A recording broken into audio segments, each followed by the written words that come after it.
Okay, सो हम बात करेंगे चेस्टर बर्नार्ड के बारे में, जो कि पब्लिक एडमिनिस्ट्रेशन के एक इम्पोर्टेंट थिंकर है। सो इनकी थ्योरीज है जिनके बारे में अभी हमें आज पढ़ना है, तो वो है system approach. Okay, system approach के साथ ये जुड़े हुए हैं। दूसरी चीज, जो सिस्टम अप्रोच है उसके ये फाउंडर कंसीडर किए जाते हैं।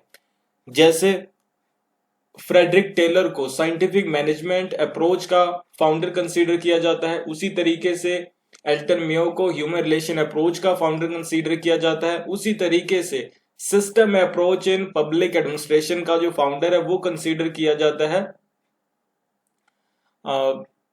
चेस्टर बर्नार्ड को। ओके, इनकी बुक है एक, इसका नाम आपने याद रखना है, the function of the executive, 1938 में पब्लिश हुई। सो बुक का नाम आपने याद रखना है, एग्जामिनेशन पॉइंट ऑफ व्यू से इंपॉर्टेंट है। इसके अलावा ये फॉर्मर ऑर्गेनाइजेशन की थ्योरी से जुड़े हुए हैं, फंक्शन ऑफ द एग्जीक्यूटिव के बारे में लिखते हैं। ये सारी चीजें अभी हम डिस्कस करेंगे। ये बुक का नाम आपने याद रखना है, ये सिस्टम अप्रोच के फाउंडर है, ये आपने याद रखना है। Okay, theory of formal organisation जो इनका पहला कंसेप्ट है। थ्योरी ऑफ फॉर्मल ऑर्गेनाइजेशन क्या है? सबसे पहले इनकी डेफिनेशन देखते हैं कि क्या है ऑर्गेनाइजेशन की। ये ऑर्गेनाइजेशन को डिफाइन करते हुए लिखते हैं कि ऑर्गेनाइजेशन क्या है। तो organisation is a system of consciously coordinated activities और forces of two or more persons. So organisation क्या है? ऑर्गेनाइजेशन को एक कैसे डिफाइन करते हैं? ये कहते हैं कि ऑर्गेनाइजेशन क्या है, एक तरीके का सिस्टम है। हम एलिमेंट्स लिखते चले जाते हैं, एक तरीके का सिस्टम है ऑर्गेनाइजेशन। इस तरीके से ये सिस्टम है।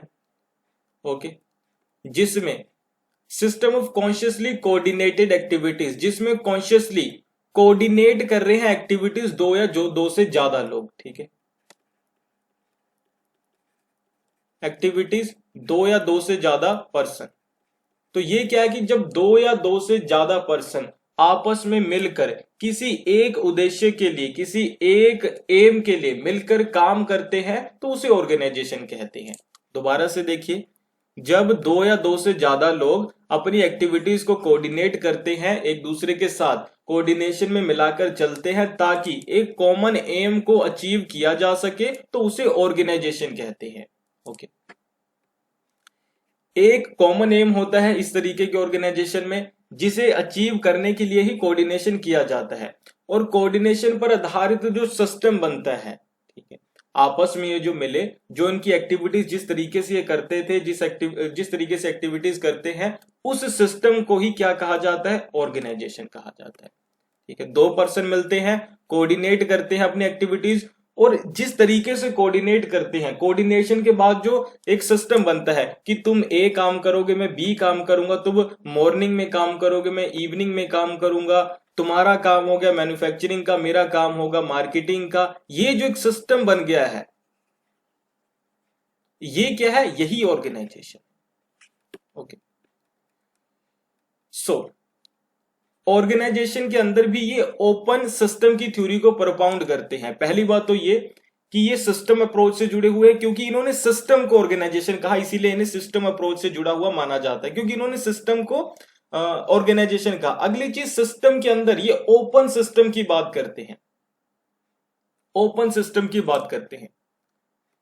सो ऑर्गेनाइजेशन के अंदर ही किसकी बात करते हैं? ओपन सिस्टम थ्योरी की। तो ओपन सिस्टम थ्योरी क्या है? तो ओपन सिस्टम में वो ओपन सिस्टम थ्योरी को यूज करते हैं जब ऑर्गेनाइजेशन एक सिस्टम की तरह देखा जाता है, तो इस ऑर्गेनाइजेशन में कई सब सिस्टम्स को देख सकते हैं। ये समझते हैं कैसे? सो हमने माना ये एक तरीके का सिस्टम है, ये एक तरीके का सिस्टम है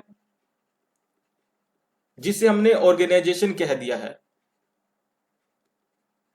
वो कहते हैं कि इसके अंदर भी कई तरीके के सब सिस्टम्स हैं,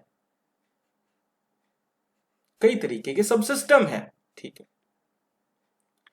सब systems that affect organisation from internally. ठीक है, ये जो सब सिस्टम है जो इसके अंदर बने हुए हैं, ये इंटरनली क्या करते हैं? इंटरनली अफेक्ट करते हैं ऑर्गेनाइजेशन की फंक्शनिंग को, ठीक है। इसके अलावा कुछ सुप्रा सिस्टम्स हैं, कुछ सुप्रा सिस्टम्स हैं, ये ऑर्गेनाइजेशन के बाहर हैं। ये सुप्रा सिस्टम क्या है, ये क्या है, ये हमारा political system, economic system, religious system, ये सारी चीजें, कास्ट सिस्टम, ये सुप्रा सिस्टम है, यानी कि सोसाइटी। तो सोसाइटी एक्सटर्नली एक ऑर्गेनाइजेशन को इन्फ्लुएंस करती है। एक ऑर्गेनाइजेशन क्या है, एक सिस्टम है, एक ऑर्गेनाइजेशन एक सिस्टम है। सो ऑर्गेनाइजेशन क्या हुआ, एक सिस्टम हुआ। उस सिस्टम के अंदर बहुत सारे सब सिस्टम बने हुए हैं जिसके साथ वो काम करती है। तो वो सब सिस्टम अंदर से ऑर्गेनाइजेशन को इन्फ्लुएंस करते हैं, अंदर से इन्फ्लुएंस कर रहे हैं। और कुछ सिस्टम है जो कि सुप्रा सिस्टम है, यानी कि जो कि क्या है, सोसाइटी। तो सोसाइटी क्या है, बाहर से इन्फ्लुएंस कर रही है। तो बताइए, एक ऑर्गेनाइजेशन जो कि सिस्टम है, जो अंदर से भी इन्फ्लुएंस हो रही है, बाहर से भी इन्फ्लुएंस हो रही है, यानी कि वो तो पूरी तरीके से ओपन हुई है ना, क्योंकि अंदर से भी बाहर से भी इन्फ्लुएंस होता है सिस्टम। तो यहां पे दिखा उनके अकॉर्डिंग, तो इसीलिए उन्होंने कहा सिस्टम के लिए कौन सी अप्रोच कहा जाता है, इसीलिए इसे ओपन सिस्टम थ्योरी, ठीक है। क्योंकि सिस्टम ओपन है, अंदर से भी इन्फ्लुएंस हो रहा है, बाहर से भी इन्फ्लुएंस हो रहा है। There are supra system that influence organisation from externally, economic, political, social system हो सकते हैं। Outer system that affect organisation, तो इस तरीके से organisation is open system because it affected from within and outside. इसीलिए ये क्या है, ओपन सिस्टम इसे कहा जाता है, क्योंकि ये हर एक जगह से इसके ऊपर कोई ना कोई इसे इन्फ्लुएंस कर रहा है।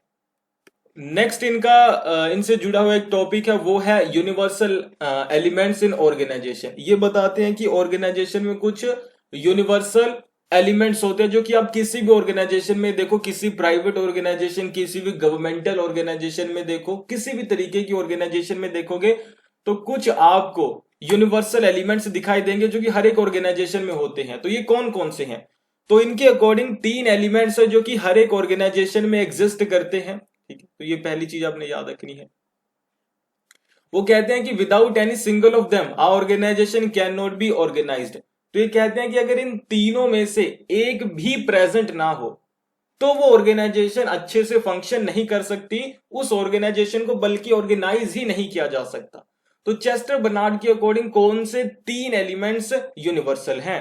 सो पहला एलिमेंट है विलिंगनेस टू कोऑपरेट, यानी कि सभी लोगों के अंदर ये इच्छा हो, डिजायर हो कि वो कोऑपरेट करना चाहते हैं। क्योंकि हमने समझा था ना कि ऑर्गेनाइजेशन कैसे बनती है, कोऑपरेशन के साथ। जो इनका आप कह सकते हैं कि हमने शुरू में एक डेफिनेशन देखी है ना, कि 2 या 2 से ज्यादा लोगों की कोऑपरेशन के साथ जो एक कॉमन एम को अचीव करने के लिए सिस्टम बनता है, वही ऑर्गेनाइजेशन है। तो इसमें विलिंगनेस होनी चाहिए, पहली बात तो।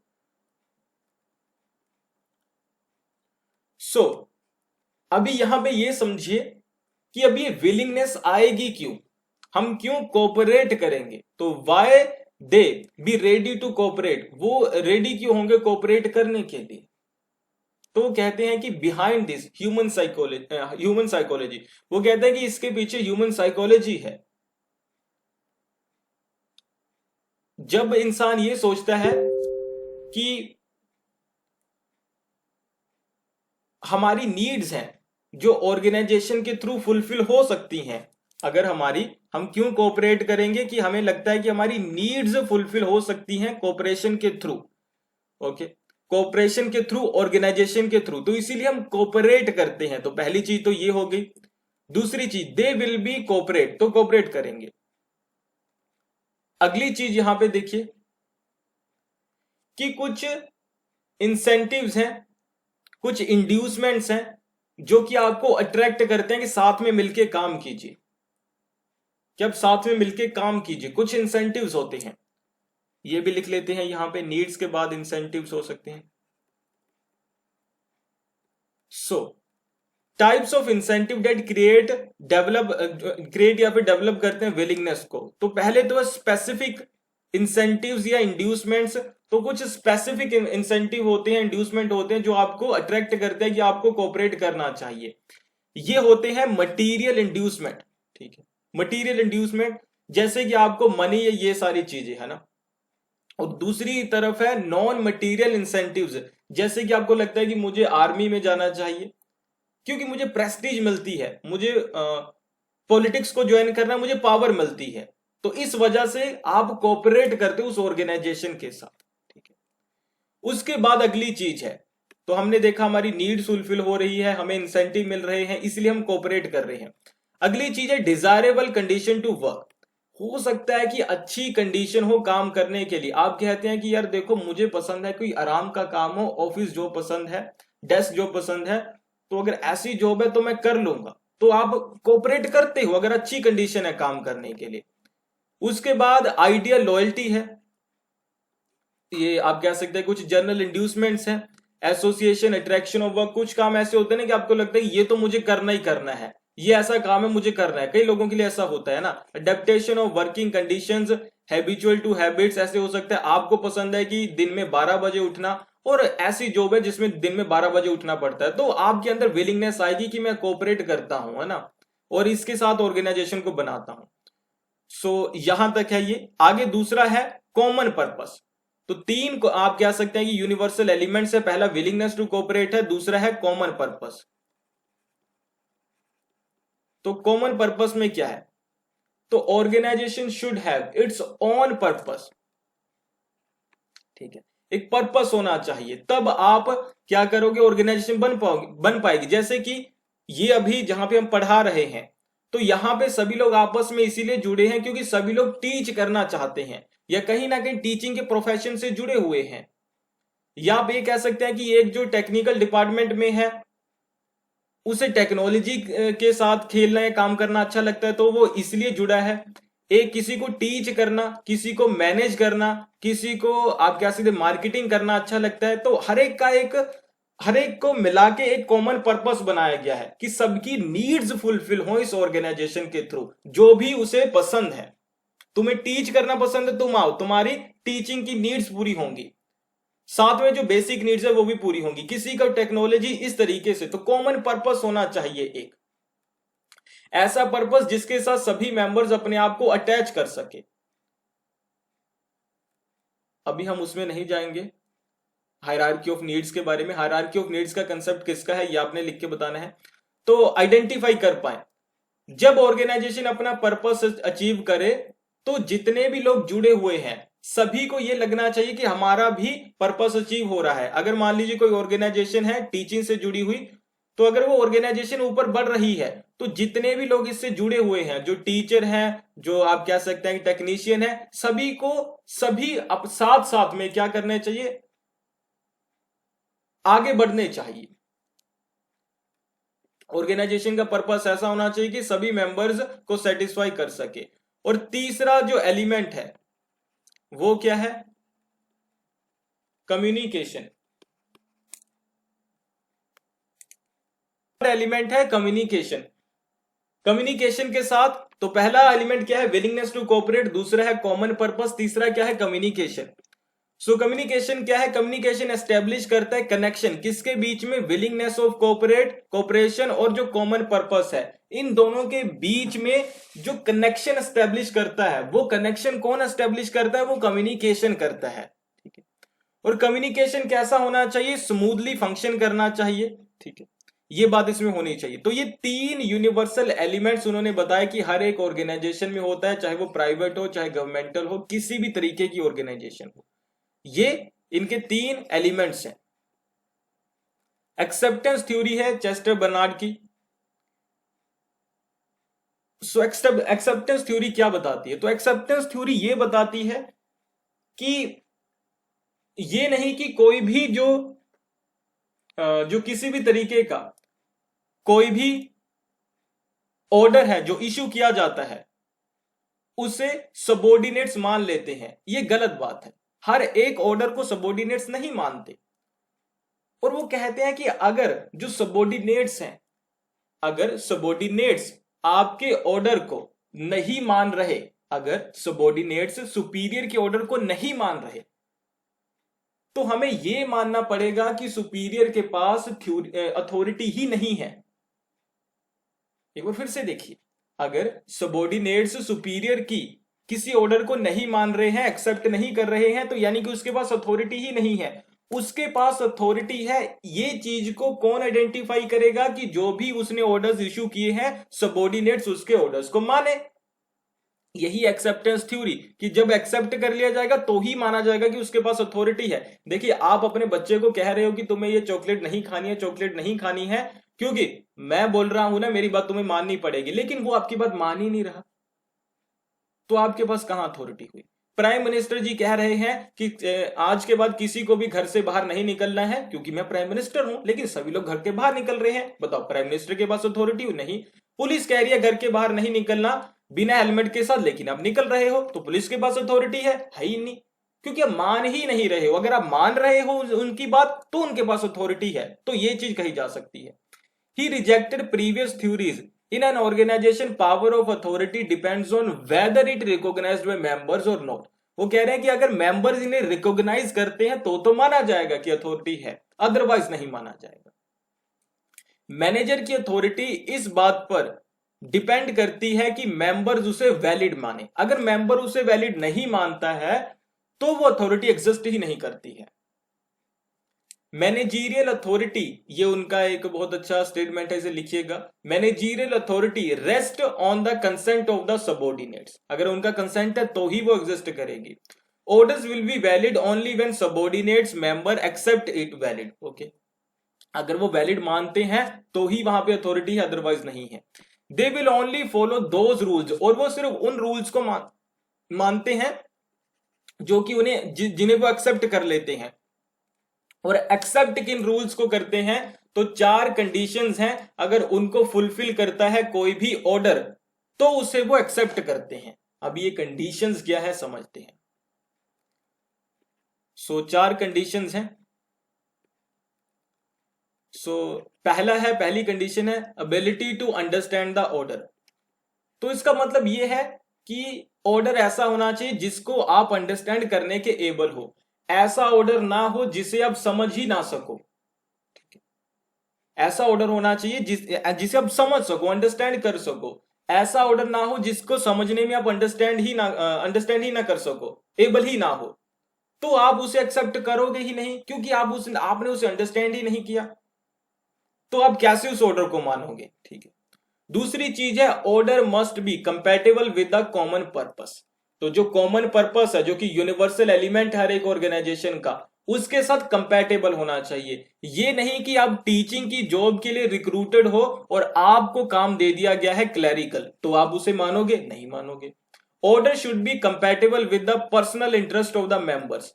आप उसके साथ जुड़े हुए हो, आपका पर्सनल इंटरेस्ट है कि आपने यहां पे अपने टीचिंग स्किल्स को डेवलप करना है, लेकिन आपको काम दे दिया गया है कि आपने क्लैरिकल काम करने हैं, तो आपके स्किल्स डेवलप हो रहे हैं? नहीं हो रहे, तो आप वो काम नहीं करोगे।